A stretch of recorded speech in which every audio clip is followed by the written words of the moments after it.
everyone. Now there are too much confusion in the legal fraternity, be it the persons who are preparing for judicial service exam or the advocates or the people in the academic background. Even every citizen of India is confused, including legal officers, legal researchers, and this confusion is regarding all three new criminal laws which are applicable from 1st July 2024. That what are these three criminal laws? Is it the overhauling of the British colonial era rules, or altogether new things has been incorporated?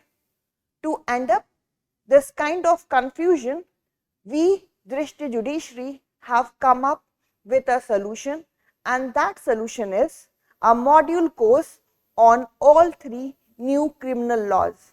In this module course, we will be giving you recorded lectures of all the three new laws and will update you that what things has been done under the new law. Is it just the restoration of the old provisions? What about those provisions which have been omitted or repealed?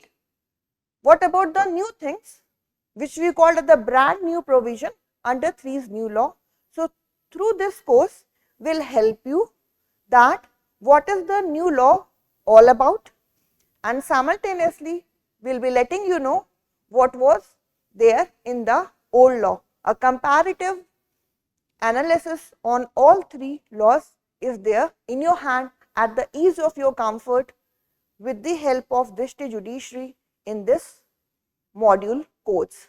As we all are aware that earlier we have the law of the Indian Penal Code of 1860, which for brevity we call it as the IPC, which is the substantive penal law, but this law is no more applicable, and now this has been replaced by the Bharatiya Nyaya Sanhita of 2023, and which for brevity will be calling it as the BNS. So what new things has been put under the BNS? What old things has been restored just by mere changing of the section number, and what new things has been introduced under the new law with respect to the old law, will let you know in this module course.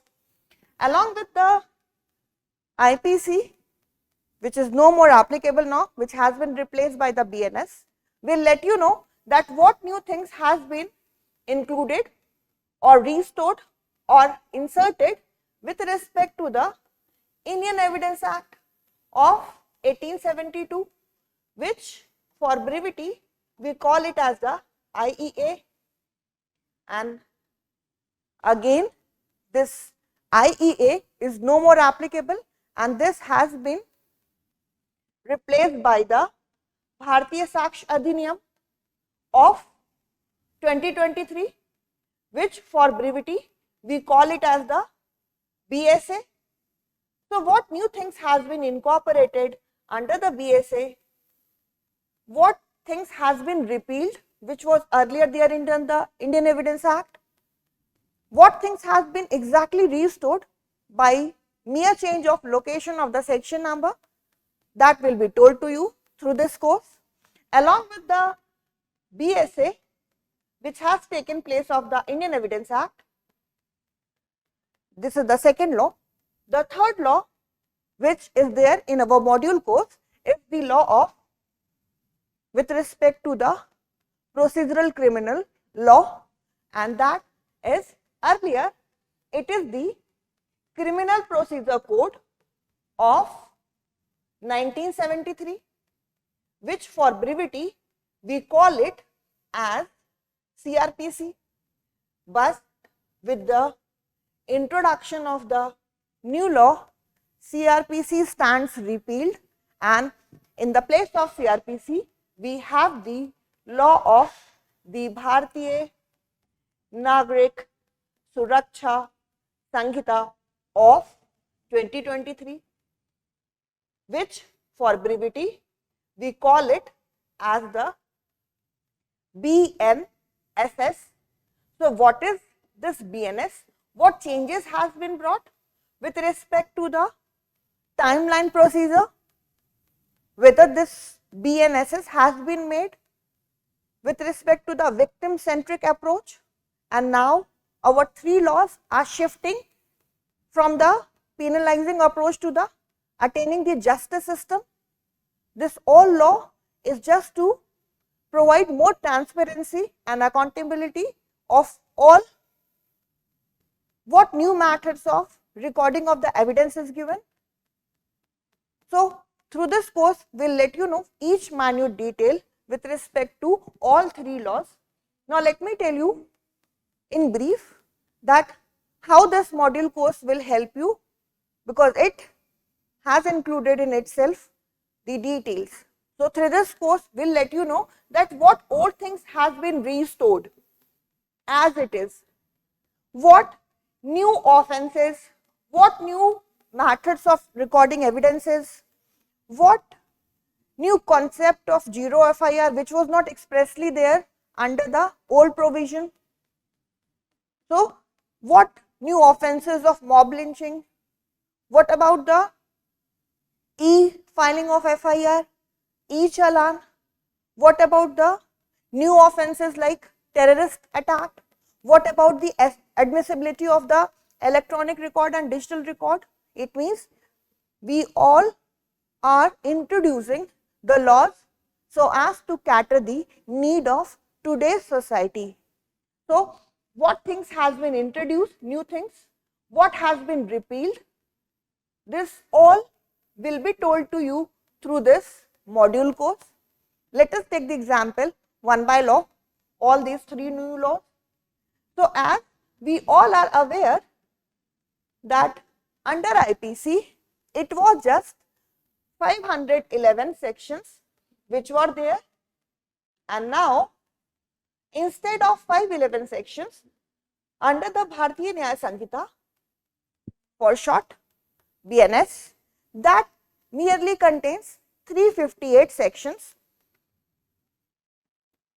And if we talk about the total number of chapters under IPC, there were 23 chapters.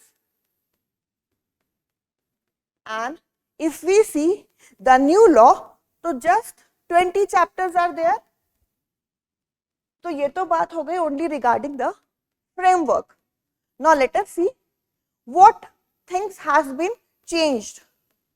If we see the provision of punishment, because earlier approach was punishing the accused and to create deterrence effect in the society, but now our approach is different and we are focusing on reformative theory to reform the accused and the potential offenders rather than to deter them.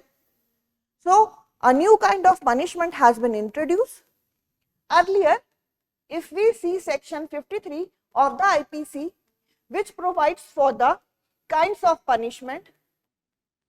So, earlier it was just 5 kinds of punishment were there as provided under section 53 of the IPC, and that was the gravest form of punishment. One of the punishment was the death sentence or the capital sentence. This is one of the gravest punishment under the law, which is awarded only in the rarest of the rare case and is constitutional too. Other than death sentence, we have the provision for imprisonment for life. It means as long as the accused is alive, for the whole of the remaining of his life, he has to be inside the prison. That stands the meaning of imprisonment for life or life imprisonment. Another kind of punishment which we had was the imprisonment for the term. And how much will be the term for that imprisonment? That court used to decide.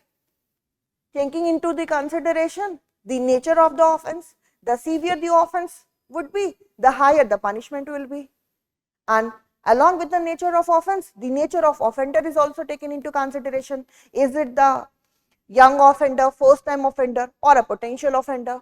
So, this imprisonment for a term can be rigorous or simple. Rigorous means with hard labor that imprisonment is imposed, and along with the rigorous, another form of imprisonment is a simple, which is without any hard labor. Next form of punishment was the forfeiture of property. Forfeiture of property means confiscation of property, and the fifth form of punishment was the fine, that is the money in terms of penalty. So, we have just 5 kind of punishment under IPC: death sentence, imprisonment for life or life imprisonment, imprisonment for a term which could be rigorous or simple, or forfeiture of property or fine. And now under the new law, a new kind of punishment, which is the community service, has been introduced.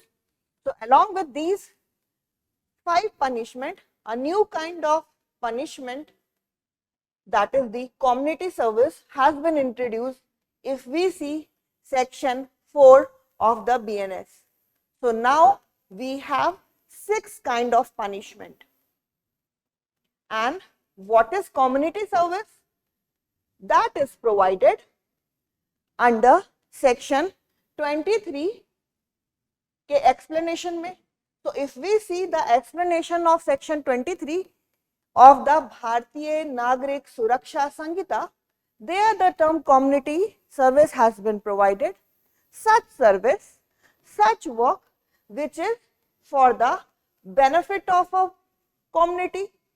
तो ऐसा work which is for the benefit of the community, and for such work no remuneration will be given. That kind of service we put under the term community service. So, community service means such service which is for the benefit of the community, a larger section of the people, a population, and for such kind of service no remuneration will be given. So, regarding the punishment, a new kind of punishment has been introduced under BNS. Along with the punishment, we have one provision, and that is section 48. If the abater is outside India, abater means one who abates the commission of the offence. So, if the abater is outside India, and he being outside India, he abates the commission of the offence in India, then he will be directly punishable under section 48 of the BNS. Earlier, there was no express provision with respect to that situation where the abater is outside India, and being outside India, he abates the commission of the offence within India, and we used to punish that abater under section 2 of the IPC, which provides for intra-territorial applicability. But now we have an express provision to make such abater punishable as per section 48 of the BNS. Earlier, we used to punish that person who used to attempt, and that attempt is done for intentionally killing oneself. It means attempt to suicide was an offence under section 309 of the IPC. Suicide means intentionally killing oneself, and if a person attempt to commit suicide, that was the punishable act as per section 309 of the IPC. But under the new law, there is no provision which punishes the act of attempting to suicide, because our criminal justice system now focuses on reforming potential offenders. A person attempting to commit suicide is already in the state of depression, and if we punish that person, is it not the case of double jeopardy? But there is a new provision, and that is section 226 of the BNS, which says that if a person attempt to commit suicide and he has attempted to commit suicide with the intention, and that intention was with respect to either compel or restrain a public servant from discharging his official duty. So, if a person attempt to commit suicide with the intention to compel or restrain a public servant from discharging his official duty, so now that act is punishable under section 226 of the BNS. So now this new provision has been introduced. Whosoever attempts to commit suicide with the intention of either compelling or restraining a public servant so that he could not discharge his official duty, that is a punishable act. Earlier, we have one provision, that is section 377 of the IPC, which talks about unnatural offence, means such sex which is against the course of the nature, but through the judgment of the Navtej Singh Johar versus Union of India, our Supreme Court by the 5-judge constitutional bench had declared one of the part of the 377 of the IPC as unconstitutional, which criminalizes the homosexual act done in private, which was consensual. So that part has been held unconstitutional by the judgment of Navtej Singh Johar versus Union of India in 2018 by our Apex Judiciary. But now the whole of the provision of unnatural offence has been deleted under the new law. Earlier, only one part was held unconstitutional, which imposes the criminal liability for homosexual people if they do the consensual sex in private. That was held unconstitutional. It means that was a valid act as per this judgment, but now this provision with respect to unnatural offence has been completely deleted under the new law. Similarly, if we see the provision of 497, which talks about the act of adultery. Adultery means if a man commits sexual intercourse with another married woman who is not the wife of that man with the consent of that woman, that was the act of adultery, and adultery was held unconstitutional in the case of Joseph Sain versus Union of India by our Supreme Court. So it was held unconstitutional, and now under the new law, adultery finds no place under the BNS. And if we see the law with respect to sedition, which was there under section 124A of the IPC, which talks about the act of sedition, that has also not been provided under the new law and of the BNS. Now let us see that what provisions are introduced under the BNS to make it gender neutral. There are some provisions earlier, seeing that we can easily see that there is a discrimination on the ground of sex, but that kind of approach has been eliminated through some provision of the law, and gender is neutral provision has been introduced. For example, if we see the provision of section 361 of the IPC, which talks about kidnapping from lawful guardianship, here the age for the male minor child and the female minor child was different. Kidnapping from lawful guardianship was the offence under section 361 of the IPC, and if a male child who is below the age of 16 years and female child who is below the age of 18 years is taken out of the lawful guardianship without the consent of the guardian of that child, is a punishable act.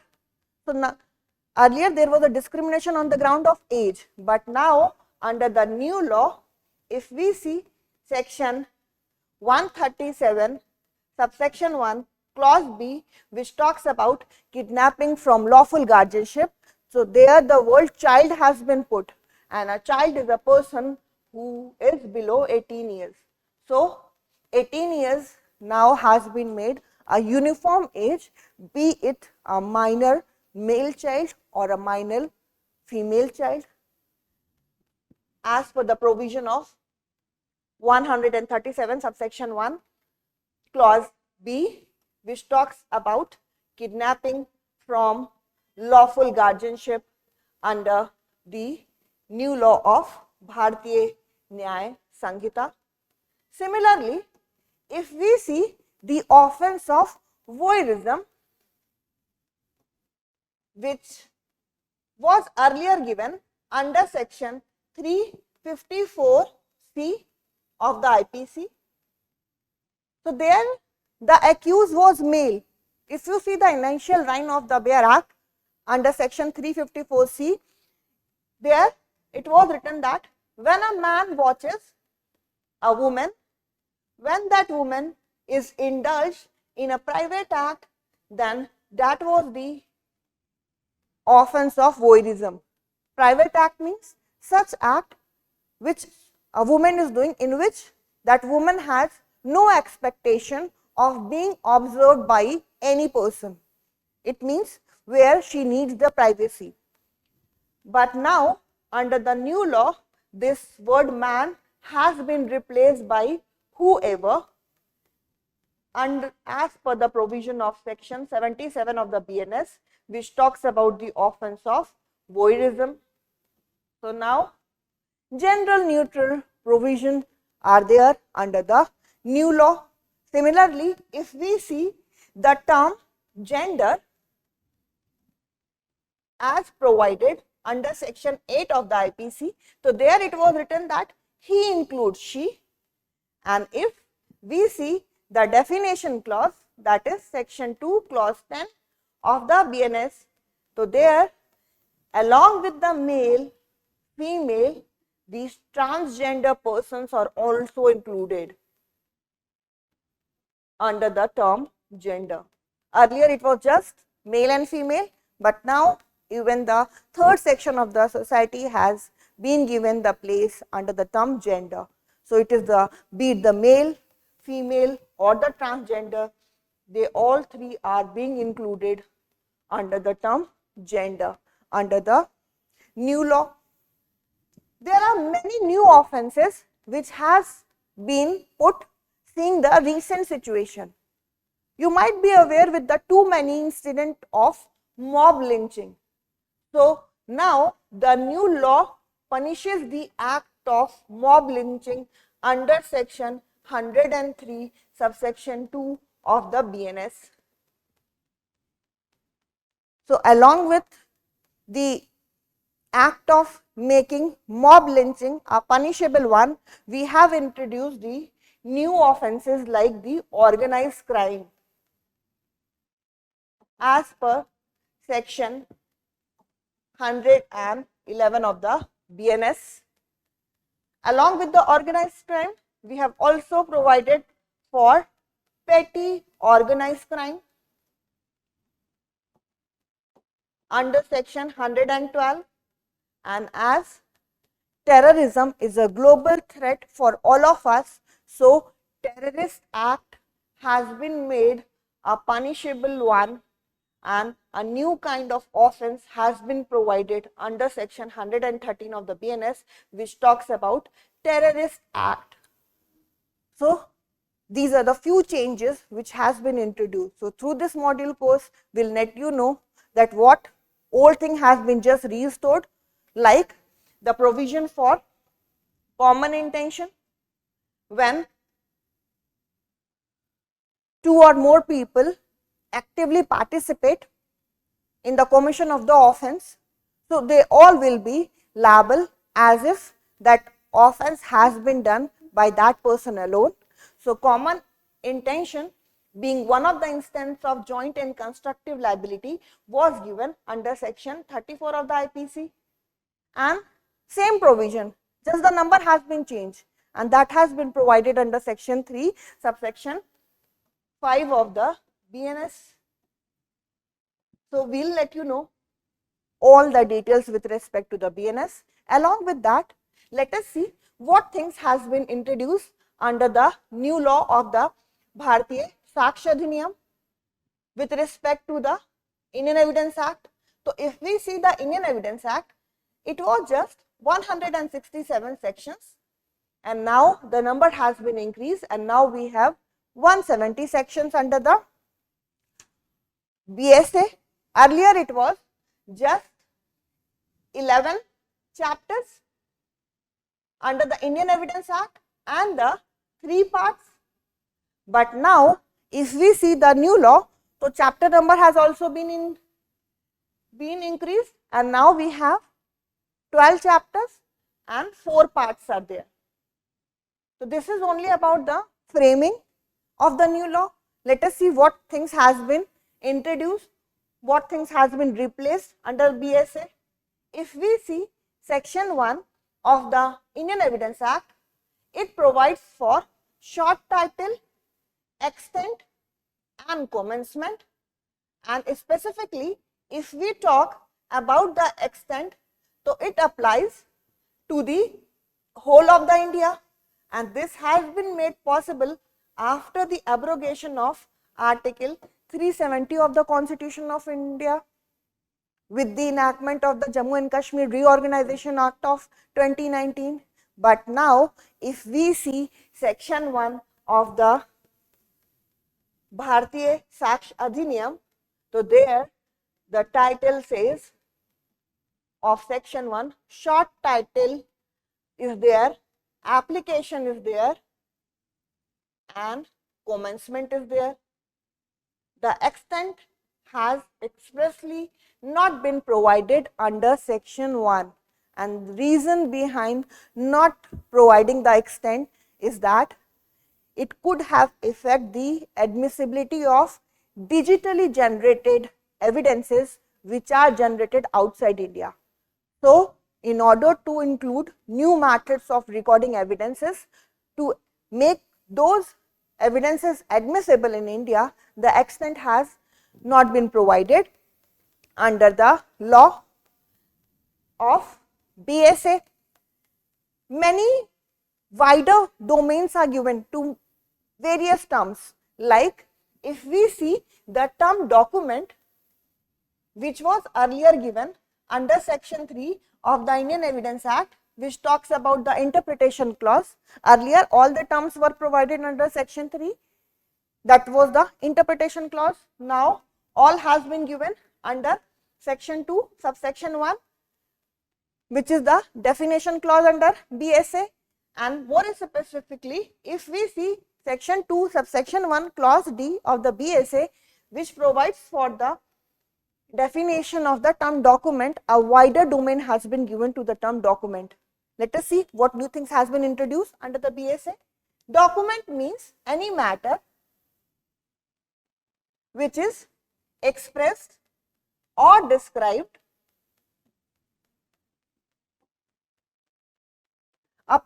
earlier it was only that it was expressed or described. Now a word otherwise recorded has been introduced. It means whatever be the form of recording, it does not matter. A wider domain is given by introducing this term, otherwise recorded, other than the expressed or described. So if a matter is expressed, described or otherwise recorded on any substance by means of later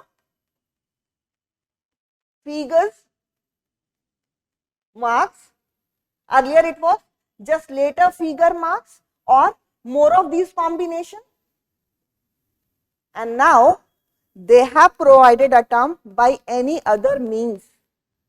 By any other means, say again, they try to give wide interpretation to the term document, and not only this, they have included that if a matter is expressed, described or otherwise recorded on any substance by means of later figure marks or by any means or more of these combination, and the purpose is for recording that matter.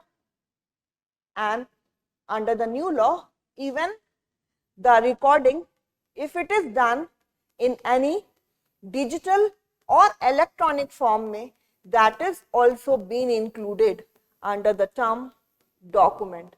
So you will find that new methods of recording evidences, new method and electronic means of document, digital form of the document is taken into account. So whatever files now we keep in our laptop, web servers, smartphone, that all will come under the term document. So the term otherwise recorded has been introduced by any means and including those which is there in the electronic or digital form. Similarly, if we see the term evidence, that has been given a wider meaning. Earlier it was given under section 3 of the Indian Evidence Act, and now that is given in section 2 subsection 1 and clause E. So if we see the term evidence, so rather than providing exact definition of the evidence, they give us two kinds of the evidence, and that was the oral evidence and documentary evidence. Now let us see what wide domain they have introduced in these two kinds of the evidence. Oral evidence means the statement, and now even such statements which are given through any electronic means statement including those which are given electronically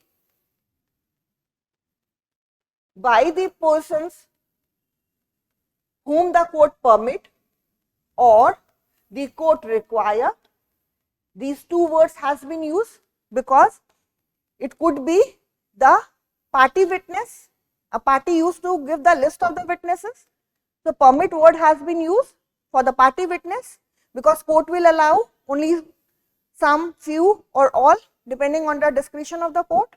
Requires means they are talking about the court witness. The court has also the power to summon the people to appear as the witness. So the statement which are even given in the electronic form by the person whom the court permit or require, and these persons are given permission or it is required by the court to give the statement in relation to the matter of fact under inquiry. So such kind of a statement can be called as the oral evidence. So even such a statement which are given through any electronic means, that is also taken into account as oral evidence. Documentary evidence means all document including those given in electronic form. So electronic form to we have earlier introduced by the act of, when the IT Act was introduced. So by the IT Act of 2000, amendment has been done. With the amendment of IT Act of 2000, we have inserted this word electronic form, and now under the new law, even such document which are given in the digital form for the inspection of the court, that will also be taken as the documentary evidence. So, even the document which we produce in digital or the electronic format, that is also taken into account as the documentary evidence. So, these provisions are giving us the implication that a newer methods as the society is moving towards digital era. So, that all means and methods of recording evidences, production of witnesses, that all is being included under the new law. If we see the provision of section 23 under the Indian Evidence Act, which talks about that in what situation admission in civil cases are irrelevant, and there are two situations when admission in civil cases are irrelevant. This section is also called as no prejudice clause or out of court settlement. Out of court settlement, and this provision says that two instances where if admission is made in a civil cases that are irrelevant. One situation is when the parties have expressly agreed that the evidence of that would not be given. That's why it is called as out of court settlement, because the party is admitting on the express condition कि उसका evidence नहीं देना है, or the circumstance is such that the court infer that evidence will not be given in that case. So, there is one exception to this section which is given in form of explanation, and that was section 126, which talks about professional communication. The same thing has been put under the new law under section 21 of the BSA, and if we see the explanation of section 21, which is again in form of exception, so we have section 132 subsection 1 and 132 subsection 2, which talks about professional communication.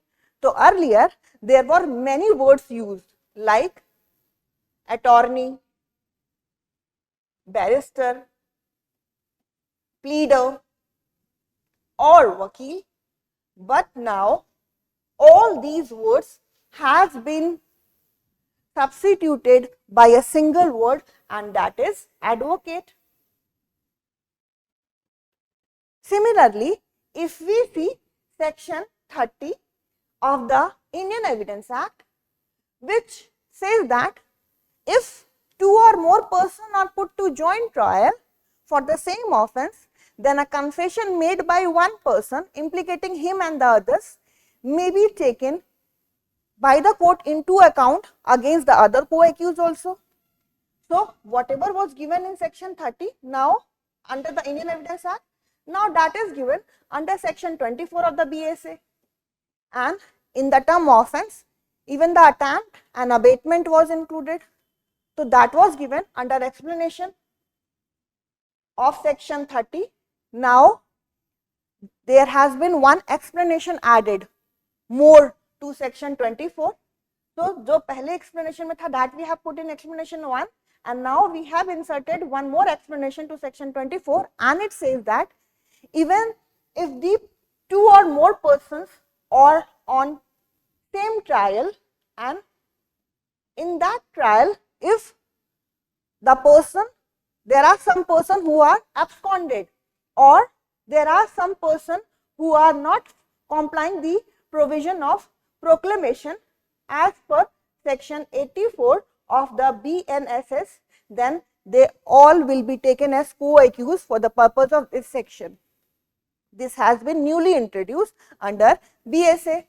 There are certain provisions like section 22A, which talks about oral admission as to the content of electronic record, section 82, section 88, which talks about presumption as to telegraphic message, section 113, which talks about cessation of territory, and 166, which talks about power of jury to ask question, as jury is no more a part of our criminal system. So, this all has been repealed under the new law and it find no place. Earlier, if the confession was taken under threat, inducement, promise, then such kind of confession was irrelevant as per the provision of section 24 of the Indian Evidence Act. Now a new term has been introduced and that term is coercion. So whatever was there under section 24 of the Indian Evidence Act, same we have under section 22 of the BSA. Along with these terms, threat, inducement, promise, a new term coercion has been added. So if along with threat, inducement, promise or coercion is there while extorting the confession of the accused person, then such confession is irrelevant, and if these vitiating elements are removed, then that confession will be relevant. That is provided under section 28. So now just the location has been changed. Whatever we have in section 24, same is given along with the introduction of a new term coercion under section 22, and if that threat, inducement, promise was removed, then that confession will be relevant, and that is now provided in under section 22 ka first proviso of the BSA. Similarly, if the confession is not hit by threat, inducement, promise, then merely because it was taken on promise of secrecy or when the accused was drunk or deception is practiced on that person, or even the warning is not given to that person that it can be used against him, or he is not bound to make the confession, or it was taken to answer to such question which he is not bound to make. So merely because these elements are there, if vitiating element is not there, then confession will be relevant as per the provision of section 29 of the Indian Evidence Act. Same is given under section 22, second proviso. So just the formatting has been changed under the new law. If we see the domain of primary evidence, earlier it was given under section 62. Primary evidence means the original document itself. Now under the section 57 of the BSA, which talks about primary evidence, even the document which is there in the electronic and digital form, that will be taken as the primary evidence. So even the original document in digital form or in electronic form will be taken as primary evidence. A new domain has been given. 4 explanations has been added to section 57. Similarly, if we see the provision of secondary evidence, which was earlier given under section 63 of the Indian Evidence Act and new law may that is given under 58, so we find wider domain has been given to secondary evidence. Even the term oral account has been inserted and the written account has been inserted under clause 6 and 7 respectively of section 58 of the BSA, and a brand new provision has been inserted which talks about admissibility of electronic and digital record. This was earlier not there. So admissibility of electronic and digital record के लिए we have the new provision under the section 61 of the BSA. So many things has been done like this under the BSA. We'll let you know with respect to each minute detail in the module code itself. If we see the law of BNSS with respect of the CRPC, so earlier it was 484 sections which was given in 37 chapters, but if we see the new law, we have 531 sections which are given in 39 chapters. Earlier there was no express provision with respect to the zero FIR. Now irrespective of the concern that where the offence has been committed, irrespective of the jurisdiction, we have provided the provision for zero FIR, even the e-filing of FIR, provision for e-challan, provision for e-charge sheet has been provided to reduce the paperwork, to provide the transparency in the system. In order to provide transparency and accountability, now at the time of search and seizure, videography is mandatory as per the provision of section 105 of the BNSS. Now, even the trial can be committed in the absence of the proclaimed offender, and that is given under the new law under section 356, because earlier we have no provision. If the proclaimed offender is there and he is not present, so trial used to get obstruct. So now trial can be even conducted in the absence of proclaimed offender as per the new law of BNSS. With respect to that thing is given under section 356. Now even the trial and proceeding that can be conducted through electronic mode, and that is being given under section 530 of the BNSS. So, to make the law victim centric, to shift the system of punishment to attaining justice, to make the people accountable to the citizen of India, we have brought many changes, and through this course we will let you know regarding each minute detail of all the three laws. So take the benefit and avail the module course at the ease of your comfort with the help of Drishti Judiciary. Thank you.